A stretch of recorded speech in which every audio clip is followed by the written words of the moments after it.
ನೀವು ನೋಡ್ತಾ ಇದ್ದೀರಾ ಬೀದರ್ ವೀರ ನ್ಯೂಸ್ ಕನ್ನಡ ಚಾನೆಲ್. ಹುಮ್ನಾಬಾದ್ ಕಾರ್ಮಿಕರ ಕೈಗೆ ಉದ್ಯೋಗ ಖಾತ್ರಿಯಲ್ಲಿ ಕೆಲಸ ನೀಡಲು ಎಡಿ ಸವಿತಾ ಭರವಸೆ. ತಾಲೂಕಿನ ಸಿತಳಗೇರ ಗ್ರಾಮ ಪಂಚಾಯತ್ನಲ್ಲಿ ಉದ್ಯೋಗ ಖಾತ್ರಿ ಯೋಜನೆಯಡಿ ಕೆಲಸ ನೀಡುವಂತೆ ಕಳೆದ 2 ತಿಂಗಳಿಂದ ಗ್ರಾಮ ಪಂಚಾಯತ್ಗೆ ಅಲೆದಾಡಿ ಸಾಕಾಗಿದೆ ಎಂಬ ವರದಿಯನ್ನು ಗುರುವಾರ ಬೀದರ್ ವೀರ್ ಕನ್ನಡ ಚಾನೆಲ್ನಲ್ಲಿ ಪ್ರಕಟಿಸಲಾಗಿತ್ತು. ಅದರಂತೆ ಶನಿವಾರ ಜಿಲ್ಲಾ ಪಂಚಾಯತ್ ಉಪ ಕಾರ್ಯದರ್ಶಿ ಸವಿತಾ, ಸಹಾಯಕ ಕಾರ್ಯದರ್ಶಿ ಜಯಪ್ರಕಾಶ್ ಚೌಹಾಣ, ಉದ್ಯೋಗ ಖಾತ್ರಿ ಸಹಾಯಕ ನಿರ್ದೇಶಕ ಜಗನ್ನಾಥ್ ಅವರು ಭೇಟಿ ನೀಡಿ ಕಾರ್ಮಿಕರ ಕೈಗೆ ಉದ್ಯೋಗ ಖಾತ್ರಿಯಲ್ಲಿ ಕೆಲಸ ನೀಡಲಾಗುವುದೆಂದು ಭರವಸೆ ನೀಡಿದರು. ಹಾಗೂ ಈ ಭಾಗದ ರೈತರು ಗ್ರಾಮ ಪಂಚಾಯತ್ನಿಂದ ಸಿಗುವ ಲಾಭಗಳಾದ ದನದ ಕೊಟ್ಟಿಗೆ, ಪ್ಲಾಂಟೇಶನ್ ಸೇರಿದಂತೆ ಇತರೆ ಸೌಲಭ್ಯಗಳಿದ್ದು ಇದರ ಲಾಭಗಳನ್ನು ರೈತರು ಪಡೆದುಕೊಳ್ಳಬೇಕೆಂದು ಇದೇ ಸಂದರ್ಭದಲ್ಲಿ ಅಧಿಕಾರಿಗಳು ಮಾಹಿತಿ ನೀಡಿದರು. ಇದೇ ವೇಳೆ ಗ್ರಾಮ ಪಂಚಾಯತ್ ಅಭಿವೃದ್ಧಿ ಅಧಿಕಾರಿಗೆ ಮುಲಾಜಿಲ್ಲದೆ ಕ್ರಮ ಕೈಗೊಳ್ಳುತ್ತೇವೆ ಎಂದು ಸೂಚಿಸಿದರು. ಉದ್ಯೋಗ ಖಾತ್ರಿ ಕೂಲಿ ಕಾರ್ಮಿಕರಿಗೆ ಏನೇ ಸಮಸ್ಯೆ ಇದ್ದಲ್ಲಿ ಅಧಿಕಾರಿಗಳು ಸ್ಪಂದಿಸದಿದ್ದಲ್ಲಿ ಉಚಿತ ಸಹಾಯವಾಣಿಗೆ ಕರೆ ಮಾಡಲು ತಿಳಿಸಿದ್ದಾರೆ. ಉದ್ಯೋಗ ಖಾತ್ರಿ ಕಾಮಗಾರಿ ಹಣ ಪ್ರತಿ ತಿಂಗಳು ಯಾಕೆ ಪಾವತಿ ಆಗಿಲ್ಲ ಎಂದು ಪತ್ರಕರ್ತರ ಪ್ರಶ್ನೆಗೆ ಉತ್ತರಿಸಿದ ಅವರು, ಸರ್ಕಾರದಿಂದ ಕಳೆದ 2 ತಿಂಗಳಿಂದ ಹಣ ಬಂದಿಲ್ಲ, ಹಾಗಾಗಿ ಹಣ ನೀಡಲು ವಿಳಂಬವಾಗಿದೆ ಎಂದರು. ಪ್ರತಿಯೊಬ್ಬರೂ ಗುಳೆ ಹೋಗುವ ಕೂಲಿ ಕಾರ್ಮಿಕರಿಗೆ ತಡೆಯುವುದಕ್ಕೋಸ್ಕರ ಸರ್ಕಾರ ಈ ಯೋಜನೆ ರೂಪಿಸಿದೆ. ಇದರ ಸಲುವಾಗಿ ಉದ್ಯೋಗ ಖಾತ್ರಿ ಯೋಜನೆಯನ್ನು ಕೂಲಿ ಕಾರ್ಮಿಕರು ಸದುಪಯೋಗ ಪಡೆದುಕೊಳ್ಳಬೇಕೆಂದರು. ಈ ಸಂದರ್ಭದಲ್ಲಿ ಗ್ರಾಮ ಪಂಚಾಯತ್ ಅಭಿವೃದ್ಧಿ ಅಧಿಕಾರಿ ರಮೇಶ್ ಮಂಟಾಳೆ, ಕಾಯಕ ಮಿತ್ರ ಸೇರಿದಂತೆ ಗ್ರಾಮ ಪಂಚಾಯತ್ ಸಿಬ್ಬಂದಿಗಳು ಹಾಗೂ ಕೂಲಿ ಕಾರ್ಮಿಕರು ಉಪಸ್ಥಿತರಿದ್ದರು.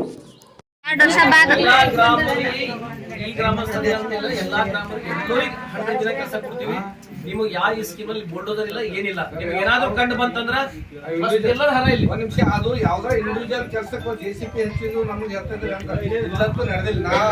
ಅವರು ಬರ್ತಾರಲ್ಲಿ ಗಾಡಿ ಮಾಡೋದು ಅಷ್ಟೇ. ಅದು ನಮಗೆ ಸಂಬಂಧ ಇರಲ್ಲ. ನಿಮ್ಮ ಕೆಲಸ ಕೇಳ್ರಿ, ಕೆಲಸ ಕೊಡ್ತೀವಿ. ಈಗ ಅಲ್ಲಿ ಉದ್ಯೋಗ ಖಾತ್ರಿ ಕೆಲಸ ನಡಿಬೇಕು ಅಂತ ಜೆಸಿಪಿ ಹೆಚ್ಚಿದ್ರೆ ಈಗ ಕ್ರಮ ತಗೋತೀವಿ.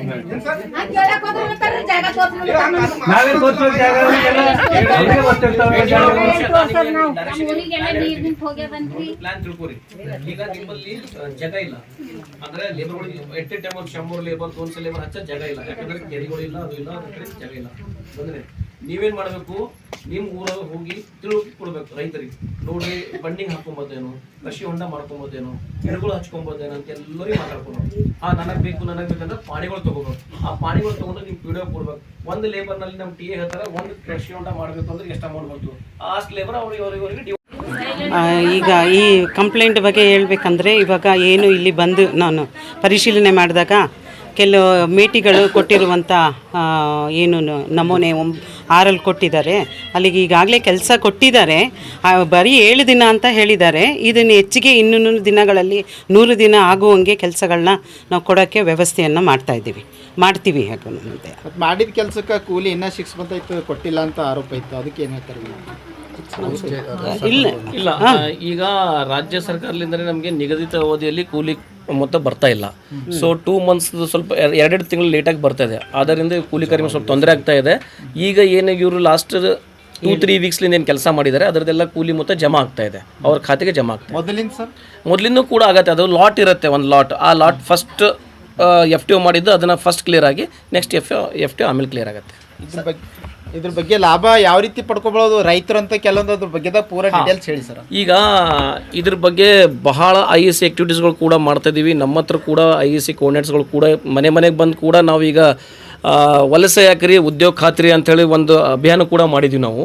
ಆ ಅಭಿಯಾನ ಮುಖಾಂತರ ನಿಮಗೆ ಹೇಳಲಿಕ್ಕೆ ಇಷ್ಟಪಡ್ತೀನಿ, ವೈಯಕ್ತಿಕ ಕಾಮಗಾರಿಗಳು ನಮ್ಮದು ರೈತರಿಗೆ ವೈಯಕ್ತಿಕ ಕಾಮಗಾರಿಗಳಂದರೆ ನಾವು ದನದ ಕೊಟ್ಟಿಗೆ, ಕುರಿ ಕೊಟ್ಟಿಗೆ, ಮತ್ತು ನಾವು ತೆರೆದ ಬಾವಿ, ಮತ್ತು ನಾವು ಬಂಡಿಂಗ್ ಕೂಡ ಮಾಡ್ಬೋದು, ಪ್ಲಾಂಟೇಶನ್ ಕೂಡ ಮಾಡ್ಬೋದು. ಈಗ ನೋಡಿ, ಇದರಿಂದ ಅನೇಕ ಲಾಭಗಳು ನಮ್ಮ ರೈತರು ಪಡ್ಕೋತಿದ್ದಾರೆ. ನಾನು ಇಲ್ಲಿ ಈ ಸಿತಳಗೆರೆ ಗ್ರಾಮ ಪಂಚಾಯತ್ ಸಂಬಂಧಪಟ್ಟ ಮಾತಾಡಬೇಕಾದ್ರೆ ಇಲ್ಲಿ ಸಮುದಾಯ ಕಾಮಗಾರಿ ಮಾಡೋ ಹಾಗೆ ಸ್ಥಳಗಳ ಲಭ್ಯತೆ ಇಲ್ಲ. ಆದ್ದರಿಂದ ನಾನು ನಮ್ಮ ರೈತರಿಗೇನು ರಿಕ್ವೆಸ್ಟ್ ಮಾಡ್ಕೋತೀನಿ ಅಂದರೆ, ದಯವಿಟ್ಟು ನಿಮ್ಮ ಹೊಲದಲ್ಲಿ ಯಾವುದಾದ್ರೂ ಕೆಲಸ ಅಂದರೆ ಬಂಡಿಂಗ್ ಆಗಲಿ, ಪ್ಲಾಂಟೇಶನ್ ಆಗಲಿ, ಕೃಷಿ ಹೊಂಡ, ಇವೆಲ್ಲ ಕಾಮಗಾರಿಗಳನ್ನು ನೀವು ನಮಗೆ ಲಿಸ್ಟ್ ಕೊಟ್ಟರೆ ನಾವು ಇಮ್ಮಿಡಿಯೇಟ್ಲಿ ಈ ನಮ್ದು ಏನು ಕೂಲಿ ಕಾರ್ಮಿಕರಿದ್ದಾರೆ ಇಲ್ಲಿ ಒಂದು 500 ಜನ ಕೂಲಿ ಕಾರ್ಮಿಕರು, ನಾವು ಕೂಲಿ ಕೆಲಸ 100% ಅವ್ರನ್ನ ಒಂದು ಆರ್ಥಿಕ ವರ್ಷದಲ್ಲಿ 100 ದಿವಸ ಕೆಲಸನ ಕೊಡ್ಲಿಕ್ಕೆ ರೆಡಿ ಇದ್ದೀವಿ. ರೈತರಿಗೆ ಅದ್ರ ಬಗ್ಗೆ ಅನುಭವ ಇರಲ್ಲ. ಈಗ ಅದಕ್ಕೆ ಕೇಳಕ್ಕೆ ಗ್ರಾಮ ಪಂಚಾಯತ್ ಹೋದ್ರೆ ಏನಂತಾರೆ ಸರ್, ಅದು ಅನುಮೋದನೆ ತಗೋಬೇಕತ್ತದ, ಭಾಳ ಲೇಟ್ ಆಯಿತು, ಈಗ ಇದು ಇಲ್ಲ ಅಂತ ಸ್ವಲ್ಪ ಕೆಲವೊಂದು ಕಡೆ ಕೇಳಿ ಬರ್ತಾ ಇದೆ ಪಂಚಾಯತ್. ಈಗಾಗಲೇ ನೋಡಿ ನಿಮಗೆ ಒಂದು ಮಾತು ಹೇಳ್ತೀನಿ, ನವೆಂಬರ್ ಡಿಸೆಂಬರ್ನಲ್ಲಿ ನಾವು ಗ್ರಾಮ ಸಭೆಗಳನ್ನ ಮಾಡಿ ಪ್ರತಿ ಗ್ರಾಮದಲ್ಲಿ ಗ್ರಾಮ ಸಭೆ ಆ್ಯಂಡ್ ವಾರ್ಡ್ ಸಭೆ ಮಾಡಿ ಎಲ್ಲ ಇಲಾಖೆಯ ತಾಲೂಕಾಧಿಕಾರಿಗಳು ಬಂದು ಈವನ್ ಜಿಲ್ಲಾ ಮಟ್ಟದ ಅಧಿಕಾರಿಗಳು ಕೂಡ ಬಂದು ಗ್ರಾಮ ಸಭೆಯಲ್ಲಿ ಭಾಗವಹಿಸಿದ್ದಾರೆ.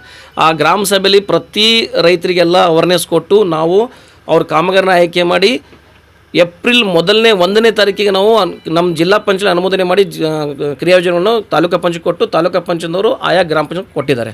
ಸೊ ಅದನ್ನು ಯಾವುದೂ ಲೇಟ್ ಆಗಲ್ಲ, ಯಾವುದೂ ಇಲ್ಲ. ಇವನ್ ಕೂಡ ಕೆಲವೊಂದು ರೈತರ ಹೆಸರನ್ನು ಕೂಡ ಬಿಟ್ಟಿದ್ದಾರೆ.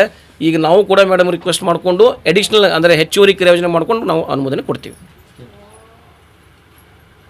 ಸರ್ ಕಾರ್ಮಿಕರು ಏನು ಹೇಳ್ತಾರೆ ಸರ್, ನಾವು ಗ್ರಾಮ ಪಂಚಾಯತ್ಗೆ ಹೋಗ್ತೀವಿ, ಯಾವುದೇ ರೀತಿ ನಮಗೆ ತಿಳುವಳಿಕೆಯಿಂದ ಸ್ಪಂದನೆ ಮಾಡಲ್ಲ, ಉಡಾಫೆ ಉತ್ತರ ಕೊಡ್ತಾರ, ಫಾರಂ ನಂಬರ್ 6 ಕೊಡ್ರಿ, ಅದು ಕೂಡ ನಾವು ಕೊಟ್ಟರು ಕೂಡ ಕಳೆದ ಮಾಡ್ಯದ ಮತ್ತೆ ಕೊಡು ಅಂತೇಳಿ ಪದೇ ಪದೇ ಅದೇ ಹೇಳ್ತಾರೆ. ನಾವು ಕೆಲಸ ಬಿಟ್ಟು ಇದೇನೇ ಮಾಡ್ಬೇಕನ್ನೋ ಒಂದು ಆರೋಪವನ್ನು ಈಗ ಕೇಳ್ರಿ, ಕೂಲಿ ಕಾರ್ಮಿಕರು ನೇರವಾಗಿ ಗ್ರಾಮ ಪಂಚಾಯತ್ ಫಾರ್ಮ್ ನಂಬರ್ 6 ಕೊಡೋದಿಲ್ಲ.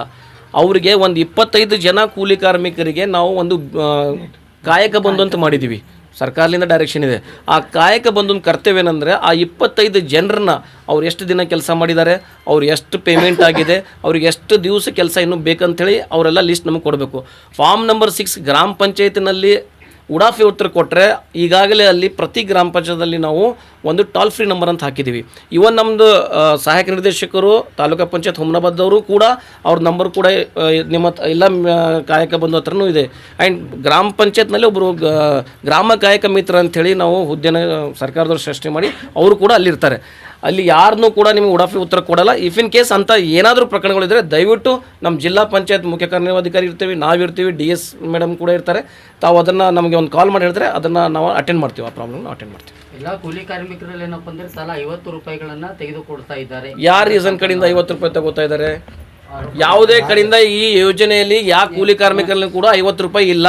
ಮತ್ತೊಂದು ಹೇಳಕ್ಕೆ ಇಷ್ಟಪಡ್ತೀನಿ, ಒಂದೇ ನಿಮ್ಮದೇ ಇಲ್ಲಿ ಬಸವಣ್ಣ ತಾಲೂಕು ಒಂದು ಇದು ಇದೆ ಇದು ಆಗಿದ್ದು, ಕಿಟ್ಟ ಗ್ರಾಮ ಪಂಚಾಯತ್ನಲ್ಲಿ ಒಬ್ಬರು ಲೇಬರ್ ಕೆಲಸ ಮಾಡೋ ಹೊತ್ತಿಗೆ ಮರಣ ಹೊಂದರು. ಇಮ್ಮಿಡಿಯೇಟ್ಲಿ ನಮ್ಮ ಸಾಹೇಬರು CS ಸಾಹೇಬರು DS ಮೇಡಮ್ನವರು 24 ಗಂಟೆಯಲ್ಲಿ ಅವ್ರನ್ನ 2 ಲಕ್ಷ ರೂಪಾಯಿ ಅವ್ರ ಖಾತೆಗೆ ಜಮಾ ಮಾಡಿದ್ದಾರೆ. ಗೊತ್ತಾಯ್ತಾ? ದಯವಿಟ್ಟು ಯಾವ್ದನ್ನೂ ಕೆಲಸನಲ್ಲಿ ಯಾವುದನ್ನೂ ತಾವು ನಾನು ಹೇಳ್ತಾ ಇರೋದು ಯಾವುದನ್ನೂ ಬಗ್ಗೆ ನೀವು ಚಿಂತೆ ಮಾಡಬೇಡ್ರಿ. ಗ್ರಾಮ ಪಂಚಾಯತ್ ಅವ್ರು ನೀವು ನೆಗ್ಲೆಕ್ಟ್ ಮಾಡ್ತಾರೆ. ದಯವಿಟ್ಟು ತಾಲೂಕು ಪಂಚಾಯತ್ ಅಧಿಕಾರಿಗಳ ನಂಬರ್ ಇರುತ್ತೆ, ಕಾಲ್ ಮಾಡಿ. ನಮ್ಮದಿನ ನಂಬರ್ ಇರುತ್ತೆ, ದಯವಿಟ್ಟು ಕಾಲ್ ಮಾಡಿ. ನಾವು ಕೇಳಿದ್ರೆ ಟೋಲ್ ಫ್ರೀ ನಂಬರ್ ಇಡೀ ಸ್ಟೇಟಿಗೆ ಹೋಗುತ್ತೆ. ಆ ಟೋಲ್ ಫ್ರೀ ನಂಬರ್ ಬೇಕಾದ್ರೆ ಗ್ರಾಮ ಪಂಚಾಯತ್ ನಾಳೆನೇ ಪೇಂಟ್ ಮಾಡಿ ಹಚ್ತೀವಿ, ಅದ್ರ ಬಗ್ಗೆ ಏನು ಚಿಂತೆ ಇಲ್ಲ. ಸರ್ ಇನ್ನೊಂದು ಕಡೆ ಕೇಳಿ ಬರ್ತಾ ಇದೆ, ಗ್ರಾಮ ಪಂಚಾಯತ್ ಅಭಿವೃದ್ಧಿ ಅಧಿಕಾರಿಗಳು ಬೆಳಿಗ್ಗೆ ಬರ್ತಾರ, ಸ್ತಂಭ ಕೊಡ್ತಾರ, ಮತ್ತೆ ಹೋಗ್ತಾರ, ಅದು ಮತ್ತು ಮರು ದಿವಸ ಬರ್ತಾರೆ. ಕೇಳಿದ್ರೆ ನಾವು ಆ ಮೀಟಿಂಗ್ನಲ್ಲಿ ಇದ್ದೀವಿ, ಈ ಮೀಟಿಂಗ್ನಲ್ಲಿ ಇದ್ದೀವಿ ಅಂತ ಹೇಳ್ತಾರ. ಅಧಿಕಾರಿಗಳು ಕಚೇರಿಯಲ್ಲಿ ಇರಲ್ಲ ಅಂತೇಳಿ ಒಂದು ಈಗ ನಾವು ಹೇಳಲಿಕ್ಕೆ ಇಷ್ಟಪಡ್ತೀನಿ ಅಂದರೆ ದಯವಿಟ್ಟು ತಾವು ಈಗ ಮೌಖಿಕವಾಗಿ ಹೇಳಿದ್ರಿಂದ ನಮಗೇನು ಮಾಡ್ಲಿಕ್ಕಾಗಲ್ಲ. ನನಗೆ ಪಕ್ಕಾ ಪ್ರೂಫ್ ಅವ್ರು ಏನು ಬರ್ತಾರ. ನಾವು ಈಗಾಗಲೇ ಸರ್ಕಾರದಿಂದ ಇದೆ, ಗ್ರಾಮ ಪಂಚಾಯತಲ್ಲಿ ಪಂಚಾಯತ್ ಪ್ರತಿದಿನ ಹೋಗ್ಬೇಕಂತೇಳಿ. ಯಾಕಂದರೆ ನಾವು ಬಯೋಮೆಟ್ರಿ ಮಾಡಿದೆವು, ಅವ್ರ ಸ್ಯಾಲ್ರಿ ಕೂಡ ಬಯೋಮೆಟ್ರಿ ಮುಖಾಂತರನೇ ಹೋಗುತ್ತೆ. ಪಂಚಾಯತ್ನಲ್ಲಿ ನೀವು ಈ ದಿವಸನಲ್ಲಿ ಅವ್ರು ಬರಲಿಲ್ಲ ಅಂತೇಳಿ ನಮ್ಗೆ ಏನಾದರೂ ಒಂದು ದೂರ ಬಂದರೆ ಅದ್ರ ಬಗ್ಗೆ ನಾವು ವೆರಿಫೈ ಮಾಡಿ ನಿಮಗೆ ಕೊಡ್ತೀವಿ. ಈಗ ಇಲ್ಲಿಂದ ಡಾಬರ್ ರೋಡ್ ತನಕ ಒಂದು ಕೆಲಸ ಇದೆ, ಓಕೆ, ಒಂದ್ಸಲ ಮಾಡಿದ್ದಾರೆ, ಎಷ್ಟು ಸಲ ಮಾಡ್ಬೋದು ಅದು? ನೋಡಿರಿ, ಇದರಲ್ಲಿ ಏನಿದೆ ಅಂದರೆ ಉದ್ಯೋಗ ಖಾತ್ರಿನಲ್ಲಿ ಒಂದು ಅಸೆಟ್ ಅಂದರೆ ಒಂದು ಆಸ್ತಿ ನಾವು ಸೃಜನೆ ಮಾಡಿದ್ಮೇಲೆ ಅದರ ಬಾಳ್ವಿಕೆಗಾಗಿ 5 ಇಯರ್ಸ್ ನಂತರ ಮಾಡಬೇಕು. 5 ವರ್ಷ ನಂತರ. ಈ ಹಿಂದೆ ಅದು ಉದ್ಯೋಗ ಖಾತ್ರಿನಲ್ಲಿ ಆಗಿಂದಿರಬೇಕು.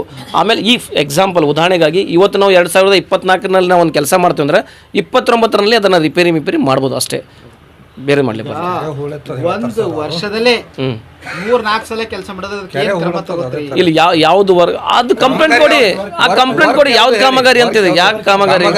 ಈಗ ಅಲ್ಲಿ ಒಂದು ಕೆರೆ ಹೂಳತ್ತದ ಅದೇ ತರ ಇರ್ತದೆ. ಇಲ್ಲ ಸರ್, 1 ವರ್ಷನಲ್ಲಿ ಒಂದೇ ಸಲ ಮಾಡೋದನ್ನಲ್ಲ ಡಿಸಲ್ಟಿಂಗ್. ಪದೇ ಅದೇ ಮಾಡಿದ್ರೆ ನೀವು ಕಂಪ್ಲೇಂಟ್ ಕೊಡಿ, ಅದ್ರ ಬಗ್ಗೆ ನಾವು ಆ್ಯಕ್ಷನ್ ತಗೋತೀವಿ. 3 ಸಲ ಇಲ್ಲ, ನೀವು ಅದನ್ನೇ ಹೇಳ್ತಾ ಇದ್ದೀನಿ, ದಯವಿಟ್ಟು ಒಂದು ಲಿಖಿತ ರೂಪದಲ್ಲಿ ಕೊಡಿ, ನಾವು ಅಟೆಂಡ್ ಮಾಡ್ತೀವಿ. ಓಕೆ.